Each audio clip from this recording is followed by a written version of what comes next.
What is up, bros and broettes? I am Inkslasher, and welcome to Evolution, the series where we look at the history of Call of Duty. In this series, we go back and look through all of the different Call of Duty games at a specific topic, and today we are looking at assault rifles. Today we're going through every single assault rifle in every single Call of Duty game, and let me tell you, it took me forever to put this video together. That's why there hasn't been any videos in the past couple of days. I've just been working on this video. So since these type of videos take so long to make, it kind of takes away from my other videos. So if you enjoy this series and want to see more, the way to show me is by hitting that like button. Let's say if this video gets over 2,000 likes, we'll continue the Evolution series and maybe move on to a new class of weapons, whether that be an SMG or shotguns. You can let me know what you think down in the comments. But like I said, let's see if we can get this video over 2,000 likes, and we have a ton of assault rifles to look at. So I'm going to try to get through them as quickly as possible. But if you enjoy the video, hit that like button, and without further ado, let's look at every single assault rifle and every single Call of Duty game. Now, as far as the first three Call of Duty games go, a lot of the rifles we're going to be looking at are that only, just rifles, not assault rifles. The only true assault rifle in all of these games is, first of all, the MP44. So what you're looking at here is the MP44 in Call of Duty United Offensive, aka Call of Duty 1. Now, it wasn't actually classified as an assault rifle, it was classified as a support weapon. Similarly, the BAR, or Browning Automatic Rifle, was kind of similar to this. It was classified as a support weapon, but really the name of the weapon is a Browning Automatic Rifle. In other Call of Duty games, it was classified as an LMG, and as we know, in Call of Duty World War II, it is classified as a rifle. As far as the rest of the assault rifles in Call of Duty 1 or United Offensive, we have the M1 Garand, the M1A1 Carbine, the Tokarev SVT-40, or in other games it's called the SVT, and finally the Gewehr. Once again, in Call of Duty 2, it had all of the exact same rifles as Call of Duty 1. Once again, the MP44, the BAR, the SVT, the Gewehr, the M1 Garand, and finally the M1A1 Carbine. Come Call of Duty 3, a lot of the assault rifles that were in the previous games were actually removed, and the only three that were left were the M1 Garand, the MP44, and finally the BAR. Now, the MP44 and BAR were both considered support weapons and not rifles. However, we did talk about them in the previous game. Call of Duty 4 Modern Warfare was really the first Call of Duty game to revolutionize assault rifles as a weapon. The reason for this was the setting of the game. Now, what you're watching here is Modern Warfare Remastered, and I'm not going to include any of the new DLC or supply drop weapons in this video. It's just going to be the original weapons that were originally in Call of Duty 4. Now, one of the reasons why this game revolutionized assault rifles was the setting of the game. It was a modern combat game, which left a lot more leeway for different types of weapons. The first and probably most iconic of which was the M16.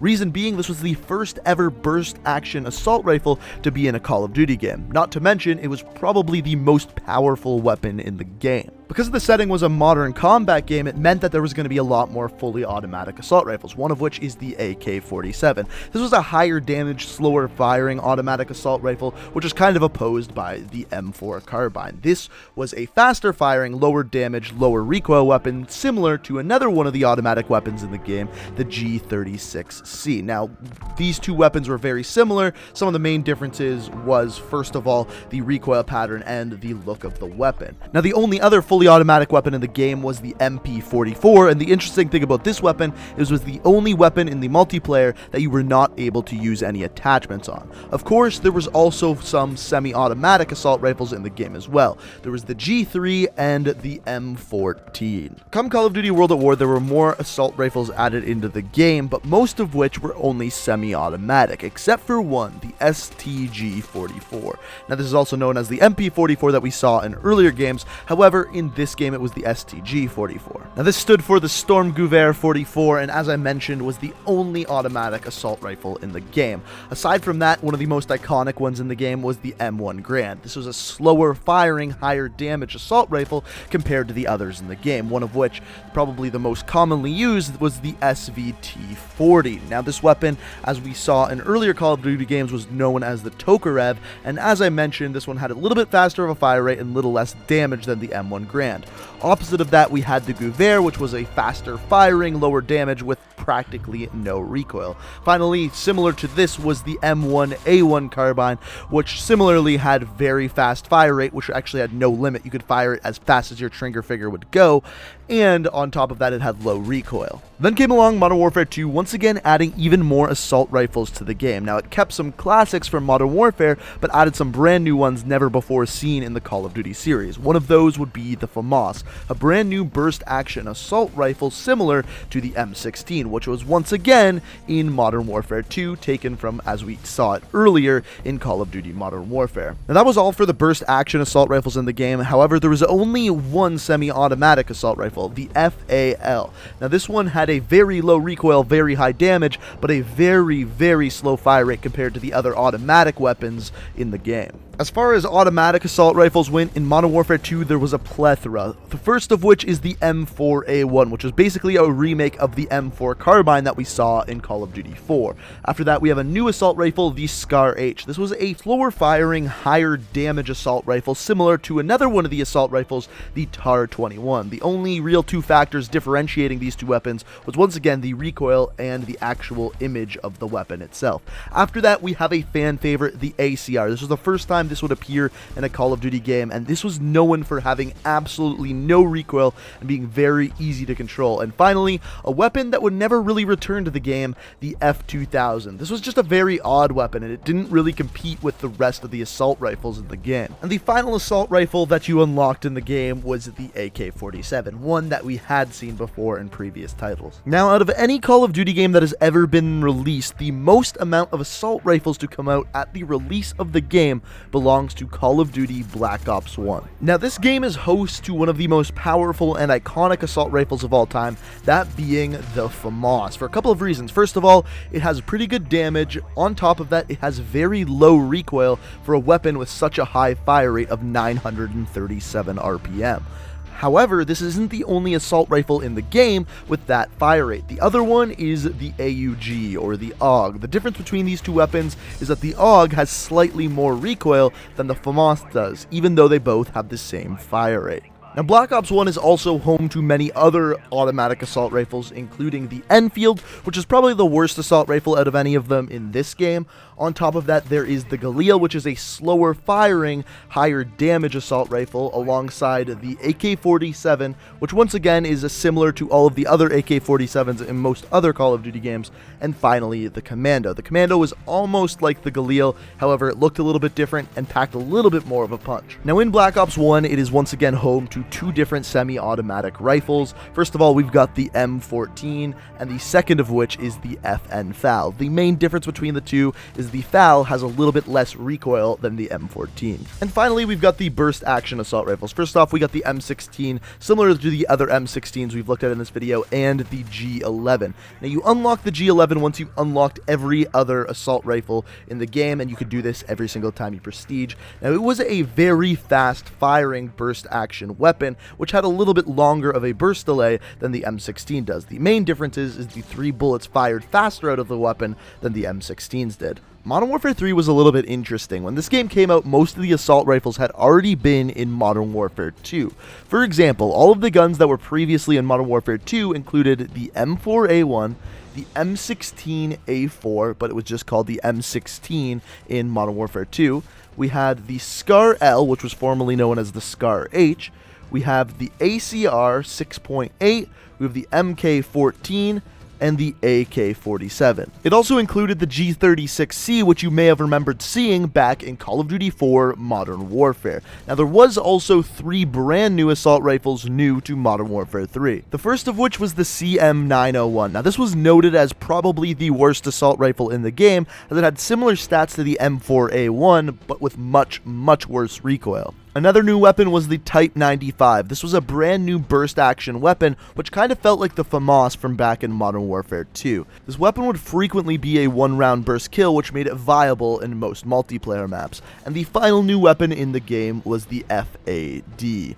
Now, the interesting thing about this weapon is it's actually one of the fastest firing assault rifles ever to be in a Call of Duty game, with a fire rate of 1016 RPM, and because of this was really good up at close range, and at long range if you could control the recoil. After Modern Warfare 3 was over, Black Ops 2 came out. And the interesting thing about Black Ops 2, and something that was very different than Modern Warfare 3, is that it had a lot of brand new weapons to the series. This was partially because of the new setting in the future that Black Ops 2 took. In fact, there was only 2 weapons in Black Ops 2 that we'd seen before in Call of Duty games. The first was the FAL. This was a semi-automatic assault rifle, and the second of which was the Scar H, which we'd seen before in Modern Warfare 2 and Modern Warfare 3. As far as the new weapons went, let's first look at the burst action weapons, the first of which is the SWAT. Now, the SWAT was a little bit of a higher damage, slower firing burst action rifle that often would get a 1-round burst kill, whereas the M8A1 was a faster firing weapon that seemed to be more of a fan favorite than the SWAT. The other semi-automatic assault rifle was the SMR. Now, the problem with the SMR is it was a very similar damage profile to the FAL.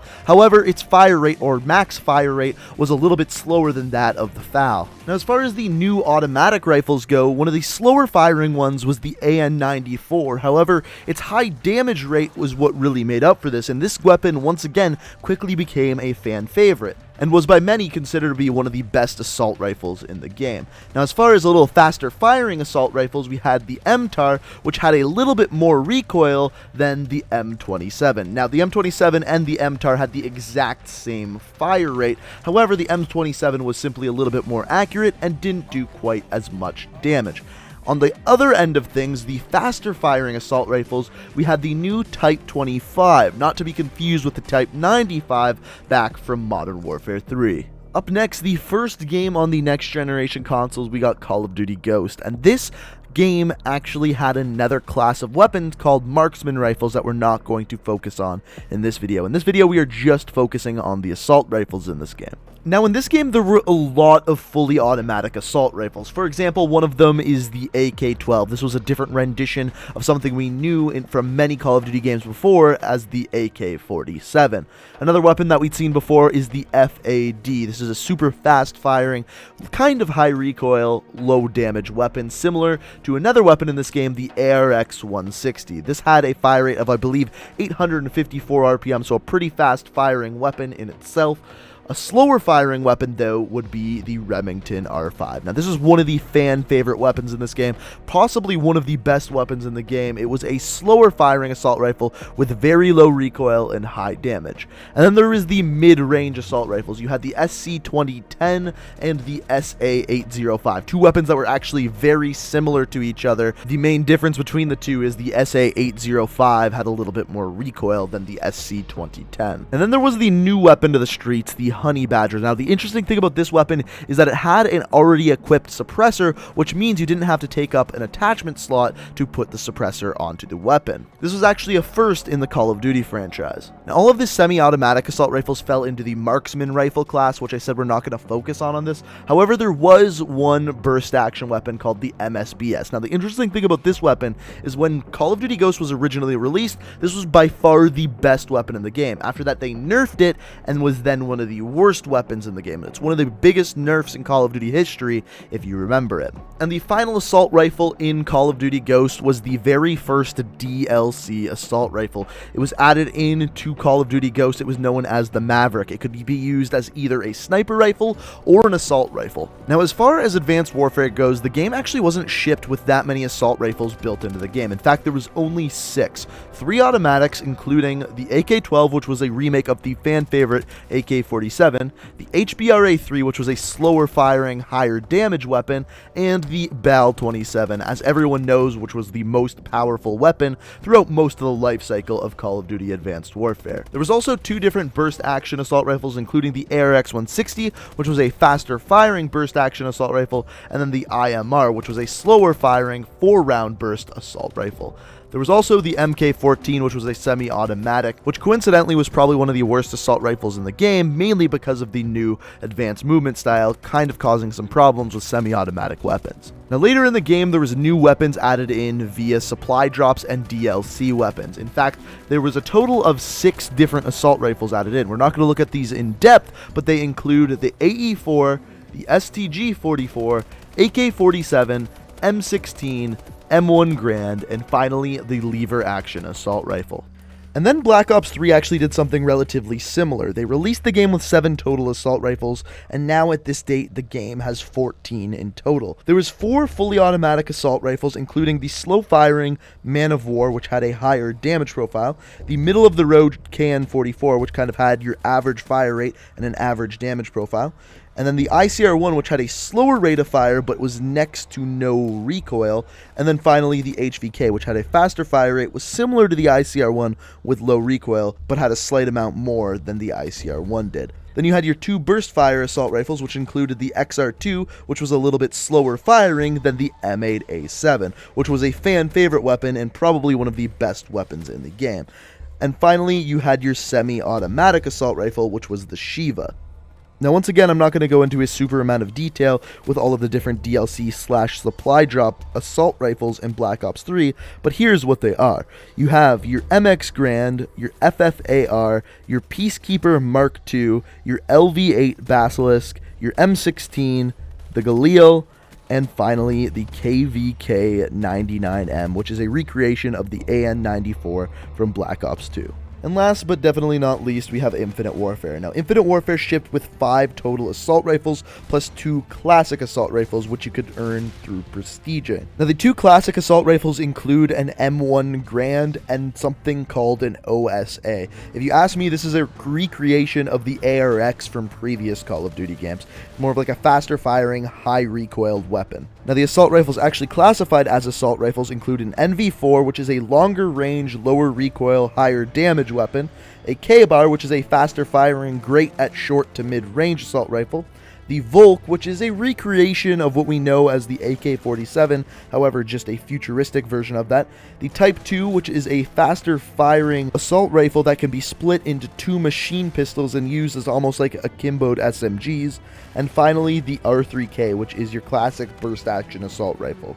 And finally, we've got the 3 DLC assault rifles, the RVN, the XEON, and finally the G-Rail. And ladies and gentlemen, that has been every single assault rifle in every Call of Duty game to date. Now, my question for you is, out of every single assault rifle we looked at today, what was your favorite assault rifle from any Call of Duty game? Let me know down in the comments. Like I said earlier in the video, if you enjoyed, it'd be very much appreciated if you could hit that like button. Like I said, these videos take so much effort to put together, so every single like is very greatly appreciated. And if you're new to the channel and like what you see, you can always hit that subscribe button as I upload new Call of Duty videos every single day of the week. But guys, I hope you liked the video. Thank you so much for watching, and until next time, peace out. We are reaching for the stars, but we're making this too